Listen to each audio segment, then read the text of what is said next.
नमस्कार. शैक्षणिक वर्ष 2020-21 साठी माध्यमिक शालांत प्रमाणपत्र परीक्षा इयत्ता 10वी साठी मूल्यमापन कार्यपद्धती काय असावी या संदर्भात काल दिनांक 28 मे 2021 रोजी शासनाने अध्यादेश काढून काही मार्गदर्शक सूचना दिलेल्या आहेत आणि या शासन निर्णयाच्या आधारे आपण विद्यार्थ्यांचे मूल्यमापन कसे करावे यासंबंधी आज आपण थोडक्यात चर्चा करणार आहोत. सुरुवातीला पाहूत नेमका शासन निर्णय काय म्हणतोय. अध्ययन अध्यापन प्रक्रियेची फलनिष्पत्ती तपासण्यासाठी विद्यार्थ्यांची संपादन पातळी निश्चित करण्यासाठी मूल्यमापन प्रक्रिया महत्त्वाची आहे किंवा महत्त्वपूर्ण आहे. कोविड-19च्या वाढत्या प्रादुर्भावाच्या पार्श्वभूमीवर राज्य मंडळामार्फत आयोजित करण्यात येणारी शैक्षणिक वर्ष 2020-21 मधील इयत्ता 10वीची लेखी परीक्षा रद्द करण्यात आली असली तरी वर्षभर शाळांमध्ये शिक्षकांनी ऑनलाईन ऑफलाईन अध्यापन करत असताना व्हॉट्सअप बेस्ड मूल्यमापन, कृतीपुस्तिका, गृहकार्य, स्वाध्याय, सराव चाचण्या, प्रथम सत्र परीक्षा, सराव परीक्षा इत्यादी विविध मार्गांनी विद्यार्थ्यांचे ऑफलाईन आणि ऑनलाईन मूल्यमापन केलेले आहे. इयत्ता 9वी व 10वी साठी सुधारित मूल्यमापन योजना शासन निर्णय दिनांक 8 ऑगस्ट 2019 नुसार सन 19-20 म्हणजे गेल्या शैक्षणिक वर्षापासून लागू करण्यात आली आहे. सदर मूल्यमापन योजनेनुसार विद्यार्थ्यांचे प्रत्येक विषयासाठी 100 गुणांचे मूल्यमापन करण्यात येते. यामध्ये इयत्ता 10वी साठी प्रत्येक विषयाची 80 गुणांची लेखी परीक्षा व 20 गुणांची तोंडी प्रात्यक्षिक परीक्षा असेल किंवा अंतर्गत मूल्यमापन परीक्षा मंडळामार्फत घेण्यात येते. मंडळामार्फत घेण्यात येणारी परीक्षा रद्द केल्यामुळे राज्य शैक्षणिक संशोधन व प्रशिक्षण परिषद महाराष्ट्र पुणे यांनी दिनांक 18 मे 2021 रोजी शासनास सादर केलेल्या प्रस्तावाच्या अनुषंगाने शैक्षणिक वर्ष 2020-21 मधील इयत्ता 10वीच्या विद्यार्थ्यांचे शैक्षणिक वर्ष 2019-20 म्हणजे मागील वर्षी हे विद्यार्थी 9वीला होते म्हणून या ठिकाणी त्याचा उल्लेख केलेला आहे की शैक्षणिक वर्ष 2020-21 मधील इयत्ता 10वीच्या विद्यार्थ्यांचे शैक्षणिक वर्ष 2019-20 मध्ये इयत्ता 9वीचे विषयनिहाय सराव चाचण्या असतील, प्रथम सत्र परीक्षा, अंतर्गत मूल्यमापन यांच्या आधारे संपादनुकीचे वस्तुनिष्ठ मूल्यमापन करून वार्षिक निकाल जाहीर करण्यात आलेला आहे.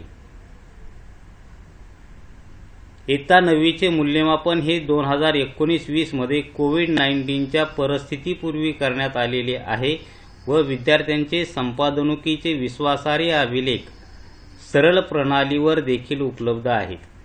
याचा विचार करून 9वी अंतिम मूल्यमापन व 10वी वर्षभरातील शाळांतर्गत विविध मूल्यमापन साधनांद्वारे करण्यात आलेल्या मूल्यमापनाच्या आधारे माध्यमिक शालांत प्रमाणपत्र परीक्षा इयत्ता 10वी परीक्षा सन 2021 चा निकाल जाहीर करण्याचा निर्णय घेण्यात येत आहे. ही अपवादात्मक परिस्थितीतील सन 2020-21 या शैक्षणिक वर्षासाठीची तात्पुरती व्यवस्था आहे. म्हणजे हे फक्त एवढ्या वर्षासाठीच ही व्यवस्था असेल. मग आता यामध्ये प्रामुख्यानं काय सांगितलंय की शैक्षणिक वर्ष 2020-21 मध्ये माध्यमिक शालांत प्रमाणपत्र परीक्षेचा निकाल तयार करण्यासाठी पुढील प्रमाणे कार्यपद्धती अवलंबण्यात यावी. आता काय कार्यपद्धती आहे पहा. की आपण फक्त आजच्या व्हिडिओमध्ये नियमित विद्यार्थ्यांसाठी कार्यपद्धती काय आहे यावर चर्चा करणार आहोत। इयत्ता 9वी व 10वी या दोन्ही इयत्तांसाठी विषयनिहाय मूल्यमापन योजना ही समान असून याच विद्यार्थ्यांचे मागील म्हणजेच 2019-20 मध्ये इयत्ता 9वीचे विषयनिहाय सराव चाचण्या, प्रथम सत्र परीक्षा, अंतर्गत मूल्यमापन यांच्या आधारे संपादनुकीचे वस्तुनिष्ठ मूल्यमापन करून वार्षिक निकाल जाहीर करण्यात आलेला आहे। कोविड-19च्या प्रादुर्भावामुळे शैक्षणिक वर्ष 2020-21 मध्ये राज्यातील विविध भागातील शाळा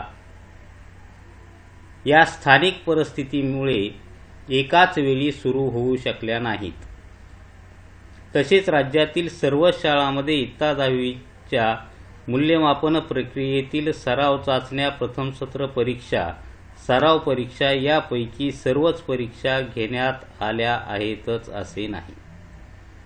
आणि यामुळं आपणाला जी काही मूल्यमापन योजना देण्यात आलेली ती कशी आहे पहा।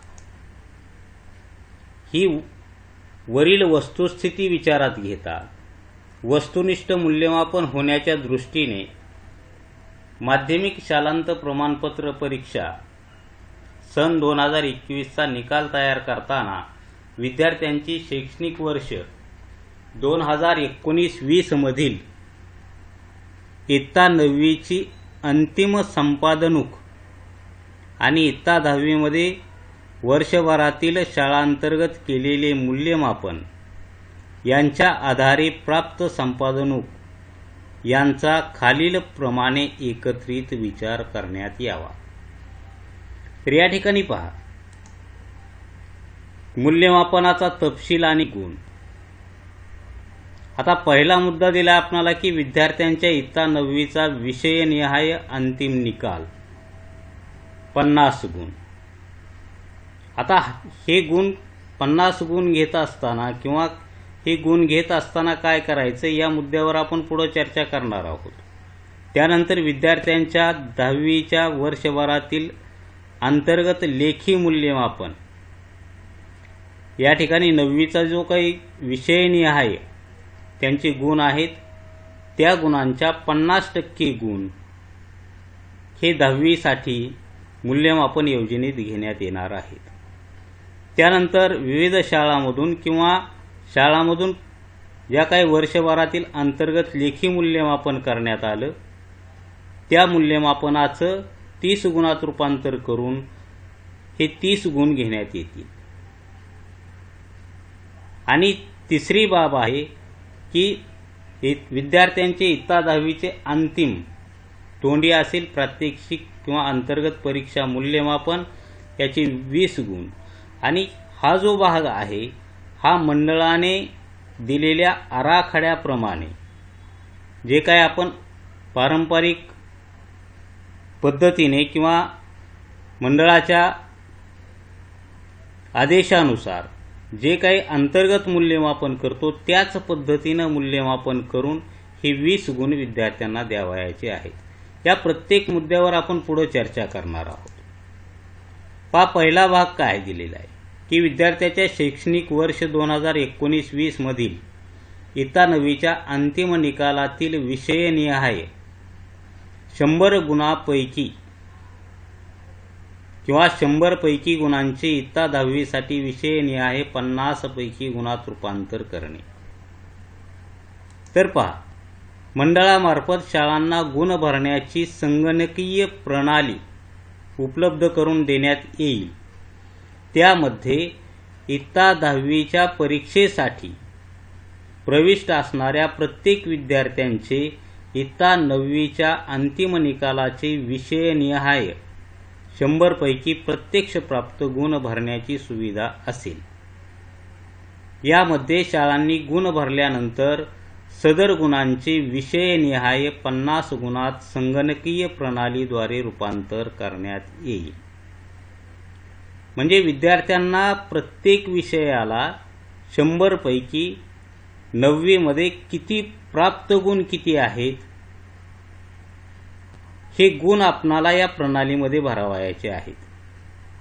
समजा एखाद्या विद्यार्थ्याला 9वी मध्ये मराठीला 90 गुण आहेत, तर आपण एकूण गुण त्या प्रणालीमध्ये भरावायचे आहेत.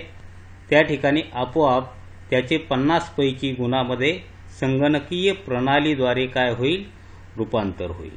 हे प्रत्येक विषयाचे गुण आपणाला प्राप्त गुण त्या प्रणालीमध्ये आपणाला विषयनिहाय भरावायचे आहेत. यासाठी आपणाला मागील वर्षाचा 9वीचा निकाल पाहावा लागेल. पुढे आपण मूल्यमापन तक्ता तयार करत असताना त्याचा उल्लेख करणार आहे. त्यानंतर यामध्ये दुसरी बाब काय दिली की सदर गुणांची वस्तुनिष्ठता पडताळण्यासाठी शाळांनी शैक्षणिक वर्ष 19-20 मधील इयत्ता 9वीच्या सरळ प्रणालीमध्ये शाळांनी नमूद केलेल्या इयत्ता 9वी विद्यार्थीनिहाय वार्षिक निकालावरून करण्यात येईल. किंवा आपण जो काही सरळ प्रणालीवर जो काही निकाल भरलेला आहे याची तुम्ही आत्ता भरलेले गुण हे त्याची पडताळणी ही तुम्ही सरळ प्रणालीमध्ये जी काही माहिती भरलेली आहे त्या माहितीवरून पडताळण्यात येईल.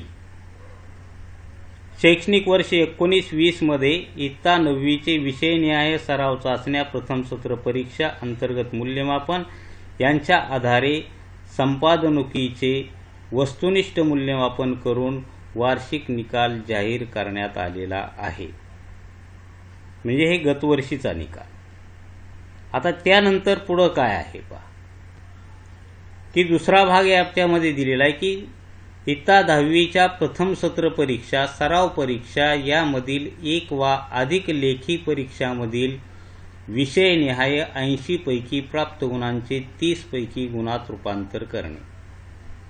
पहा यापूर्वीचा जरा भाग पाहिला आपण तर हा पहिला जो भाग होता हा 50 गुणांसाठी होता. आपण 9वीचे गुण भरायचे. 9वीचे 100 पैकीचे प्राप्त गुण भरल्यानंतर त्या प्रणालीमध्ये ऑटोमॅटिक त्याचं 50 मध्ये रूपांतर होईल, 50 पैकी गुणामध्ये रूपांतर होईल.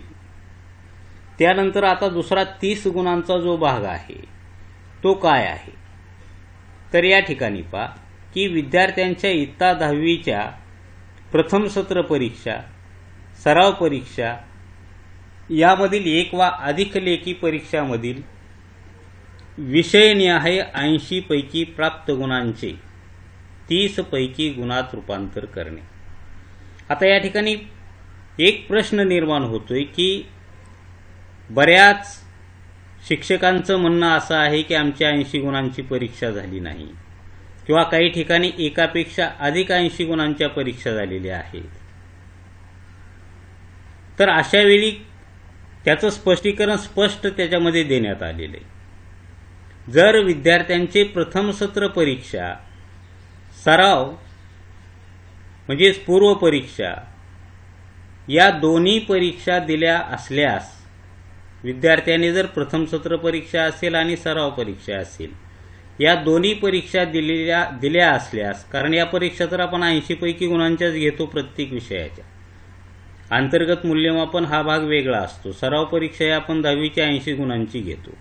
समजा प्रथम सत्र परीक्षा किंवा सराव परीक्षा या दोन्ही परीक्षा दिल्या असल्यास सदर 2 परीक्षापैकी सर्वोत्तम एकूण गुण असलेल्या एका परीक्षेचे विषयनिहाय प्राप्त गुण विचारात घेऊन त्या 80 पैकी प्राप्त गुणांचे 30 पैकी गुणात रूपांतर करण्यात यावे. सर्व परीक्षेचा विचार करू नये. जर आपण 80 मार्काच्या 2 परीक्षा घेतलेल्या असतील, ज्या परीक्षेमध्ये सर्वोत्तम गुण असतील विद्यार्थ्यांचे, त्या परीक्षेचे गुण गृहीत धरून सदरील गुणांचे 80 पैकी प्राप्त गुणांचे 30 पैकी गुणात रूपांतर करण्यात यावे. आता ठीक आहे, बऱ्याच ठिकाणी या परीक्षा झालेल्या असतील किंवा नसतील. आता विद्यार्थ्यांचे प्रथम सत्र परीक्षा, सराव किंवा त्याला पूर्व परीक्षा यामधील एकच परीक्षा दिलेली असल्यास त्या परीक्षेतील विषयनिहाय 80 पैकी प्राप्त गुणांचे 30 पैकी गुणात रूपांतर करण्यात यावे. आता एकच परीक्षा घेतलेली असेल तर याला काही पर्याय असणार नाही. परंतु अपवादात्मक परिस्थितीत ज्या माध्यमिक शाळांमध्ये प्रथम सत्र, सराव या परीक्षांचे आयोजन करणे शक्य झाले नाही, अशा शाळांनी वर्षभरात 10वीच्या अभ्यासक्रमावर आयोजित केलेल्या सराव चाचण्या असतील, स्वाध्याय असतील, गृहकार्य असतील, प्रकल्प असतील, यापैकी एक किंवा अधिक कार्याला विद्यार्थ्यास विषयनिहाय प्राप्त झालेल्या एकूण गुणांचे 30 पैकी गुणात रूपांतर करावे. आता या ठिकाणी हा जो काही तिसरा मुद्दा आहे, याच्यामध्ये तुम्ही मूल्यमापन किती गुणांचं केलंय, तुम्हाला काय 80 मार्काचं मूल्यमापन या ठिकाणी झालं असेल असं म्हणता येत नाही. कदाचित 50 मार्काचं मूल्यमापन झालेलं असेल, 100 मार्काचं झालेलं असेल, किंवा कदाचित 20 गुणांचं झालेलं असेल. परंतु विषयनिहाय जे काही तुम्ही मूल्यमापन केलेलं आहे, या मूल्यमापनामध्ये या ठिकाणी ती अट दिलेली की विषयनिहाय 30 गुणापेक्षा जास्त किंवा कमी गुणांचे मूल्यमापन केले असल्यास त्याचे 30 पैकी गुणात रूपांतर करण्यात यावे.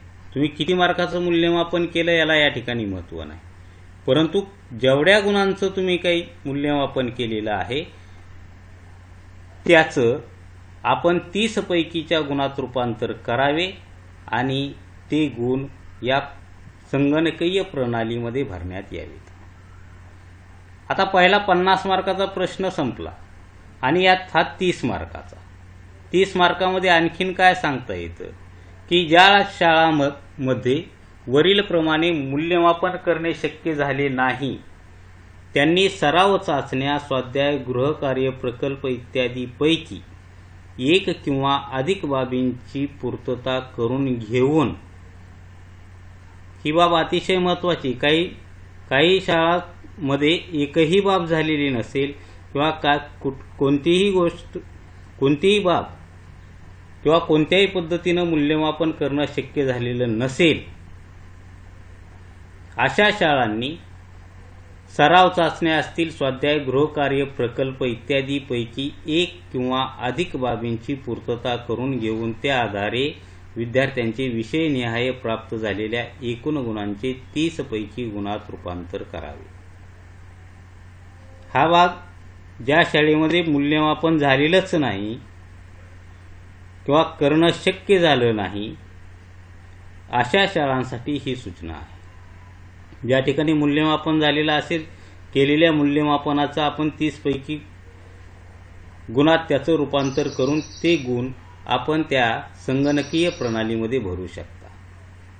उपरोक्त प्रमाणे अंतिम केलेले विद्यार्थीनिहाय व विषयनिहाय 30 पैकी गुण मंडळाच्या संगणकीय प्रणालीत भरण्यात यावे. आता या 30 मार्कासाठी काय करायचंय ही बाब आपल्या लक्षात आलेली असेल. पूर्वी 50 गुणांसाठी काय करायचे, 50 गुणांसाठी काही नाही, 9वीचे प्राप्त गुण फक्त आपल्याला त्या प्रणालीमध्ये भरावायचे आहेत. या 30 गुणांसाठी जेवढं काही तुम्ही मूल्यमापन केलेलं आहे वेगवेगळ्या पद्धतीनं, त्या एकूण मूल्यमापनाच्या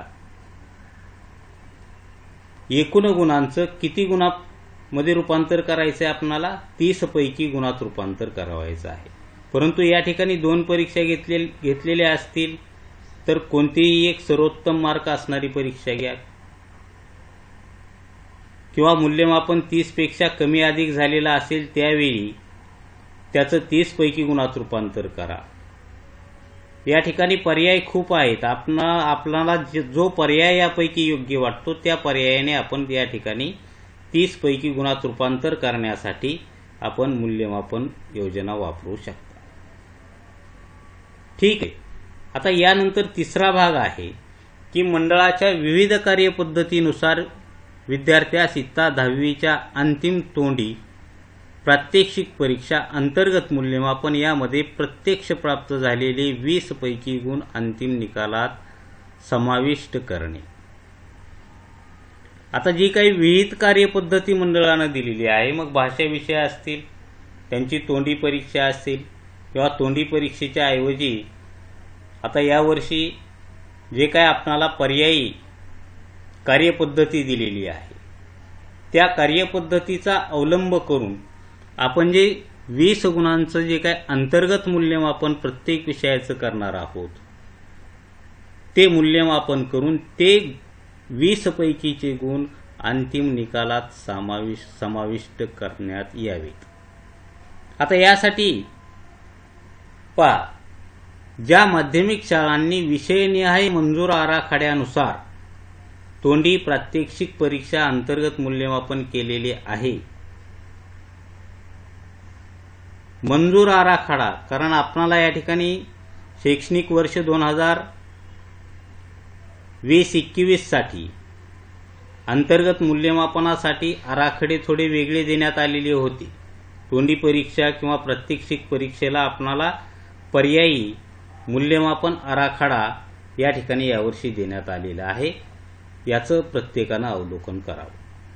ज्या माध्यमिक शाळांनी विषयनिहाय मंजूर आराखड्यानुसार तोंडी प्रात्यक्षिक परीक्षा अंतर्गत मूल्यमापन केलेले आहे, त्यामध्ये विद्यार्थ्यास विषयनिहाय प्रत्यक्ष प्राप्त झालेले 20 पैकी गुण संगणकीय प्रणालीत भरण्यात यावेत. मग तुम्ही कुणी स्वाध्याय घेतलेले असतील, कुणी प्रकल्प घेतलेले असतील, त्या विषयनिहाय जो काही मंजूर आराखडा आहे त्या पद्धतीनं मूल्यमापन करून 20 पैकी आपणाला गुणदान करावायचं आहे आणि सदर गुण हे अंतिम निकालात समाविष्ट करावायचे आहेत.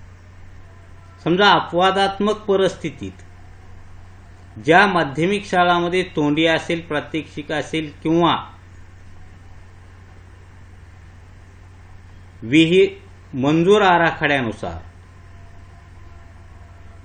मूल्यमापन करण्यात आलेले नसेल, या अपवादात्मक परिस्थितीमध्ये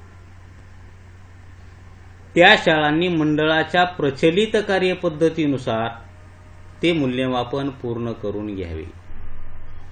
लक्षात घ्या, ही बाब महत्त्वाची आहे की अपवादात्मक परिस्थितीत ज्या माध्यमिक शाळांमध्ये तोंडी प्रात्यक्षिक परीक्षा अंतर्गत मूल्यमापन करण्यात आले नसेल, ते शाळांनी मंडळाच्या प्रचलित कार्यपद्धतीनुसार पूर्ण करावे. याशिवाय जे काही श्रेणीसाठी गुण आहेत, शारीरिक शिक्षण असेल किंवा इतर कुठला आपला ऐच्छिक विषय आहे तो असेल किंवा समाजसेवा असेल, याशिवाय हे जे काही श्रेणी विषयासाठी विद्यार्थ्यांना प्राप्त झालेल्या श्रेणी संगणकीय प्रणालीमध्ये नमूद करावी. तर हे पूर्ण 100 मार्काचा आराखडा की 50 गुण हे 9वीच्या गुणावरून, 30 गुण वर्षभराचा अंतर्गत मूल्यमापन आणि 20 गुण हे मंडळाने मंजूर केलेल्या आराखड्यानुसार जो काही अंतर्गत मूल्यमापनासाठी आराखडा मंजूर करण्यात आलेला आहे, त्या आराखड्यानुसार जे काही 20 मार्काचं शाळांनी मूल्यमापन केलेलं आहे, त्या 20 पैकी गुणांचा समावेश शेवटी आपणाला संगणकीय प्रणालीमध्ये करावायचा आहे. आता आपण एक नमुना या ठिकाणी मूल्यमापन तक्ता पाहूत की मूल्यमापन तक्ता कसा तयार होऊ शकतो. आता सर्व विषयासाठी सारखा असेल असं म्हणता येत नाही, परंतु 90% तो मूल्यमापन तक्ता जवळपास सारखा असेल.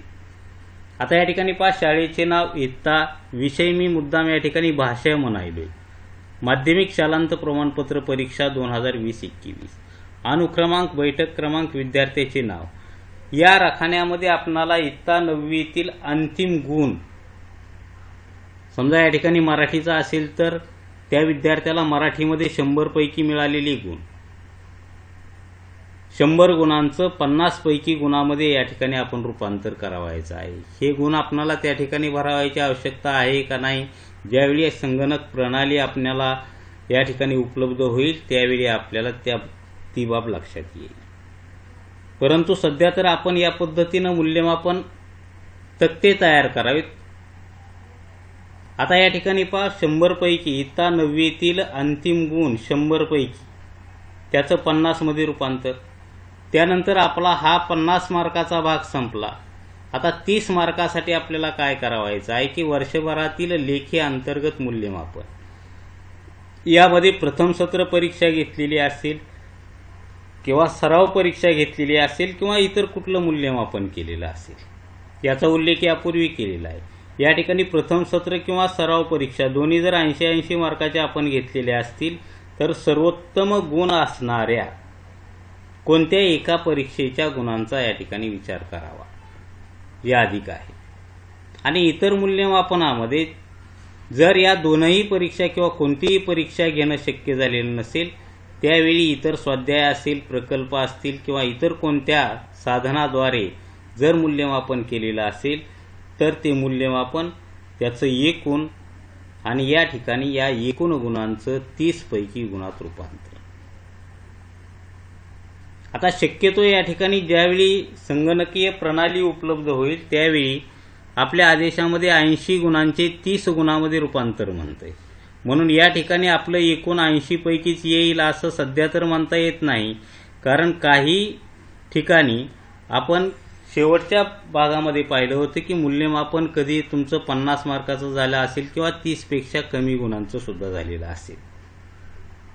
परंतु त्याचं आपणाला कशामध्ये रूपांतर करावायचं आहे? 30 पैकी गुणात त्याचं रूपांतर करावं लागेल. आता या ठिकाणी इथपर्यंतचा भाग सर्व विषयासाठी सारखाच असेल, परंतु अंतर्गत मूल्यमापन प्रत्येक विषयाचं या ठिकाणी वेगवेगळ्या पद्धतीचं आहे. ते त्या संबंधित शिक्षकांनी पुढचा भाग लक्षात ठेवावा. आता या ठिकाणी भाषा विषयासाठी मी एक या ठिकाणी नमुना मूल्यमापन तक्ता आहे. तोंडी परीक्षेमध्ये श्रवणला 5 गुण, भाषणला 5 गुण, स्वाध्याय 1 5 गुण, स्वाध्याय 2 5 गुण या पद्धतीनं आपण या ठिकाणी विभाजन केलेलं. आणि हे मंडळाने मंजूर केलेल्या आराखड्यानुसारचं हे जे काय अंतर्गत मूल्यमापन आहे हे मंडळाने मंजूर केलेल्या आराखड्यानुसार अंतर्गत मूल्यमापन असेल. आणि हे मूल्यमापन वर्षभरात आपण वस्तुनिष्ठ परीक्षा किंवा लेखी अंतर्गत मूल्यमापन विद्यार्थ्याचं काय केलं, परीक्षा घेऊन केलं का स्वाध्यायावरून केलं का इतर कोणत्या मार्गाने केलं, या मूल्यमापनाचं या ठिकाणी आपण 30 पैकीच्या गुणात रूपांतर करून हे 30 पैकीचे गुण त्यांना देणार आहोत. तर अशा पद्धतीनं या ठिकाणी प्रत्येक विषयाचा या ठिकाणी फक्त या मूल्यमापन तक्त्यामध्ये अंतर्गत मूल्यमापनाचा पुढचा भाग बदलेल आणि शेवटी A+B+C म्हणजे हे 50 पैकी गुण, हे 30 पैकी गुण आणि हे 20 पैकी गुण म्हणजे एकूण निकाल तयार होईल 100 पैकी. हे प्रत्येक विषयाचं याच पद्धतीनं असेल. आता निकाल पूर्ण झाल्यानंतर किंवा निकाल लागल्यानंतर सुद्धा श्रेणी सुधार योजना क्लास इम्प्रूव्हमेंट स्कीम ही सर्व विद्यार्थ्यांना लागू राहील. उपरोक्त कार्यप्रणालीनुसार अंतिम करण्यात आलेल्या निकालाने समाधान न झालेल्या विद्यार्थ्यांसाठी कोविड-19ची परिस्थिती सर्वसामान्य झाल्यानंतर राज्य मंडळामार्फत प्रचलित पद्धतीनुसार आयोजित केल्या जाणाऱ्या श्रेणी सुधार योजनेअंतर्गत यापुढील लगतच्या 2 परीक्षांमध्ये प्रविष्ट होण्याची संधी उपलब्ध असेल. आणि माध्यमिक आणि उच्च माध्यमिक प्रमाणपत्र परीक्षा श्रेणी सुधार योजनेचे सर्व नियम या विद्यार्थ्यांना लागू असतील. आता यानंतर पुढचा आदेशामधला जो भाग आहे तो आपण या ठिकाणी सांगितलेला नाही की जे खाजगी विद्यार्थी आहेत किंवा तुरळक विद्यार्थी आहेत किंवा पुनर्परीक्षार्थी आहेत यांच्या संदर्भात आपण मूल्यमापन योजना ही दुसऱ्या व्हिडिओमध्ये सांगणार आहोत. धन्यवाद.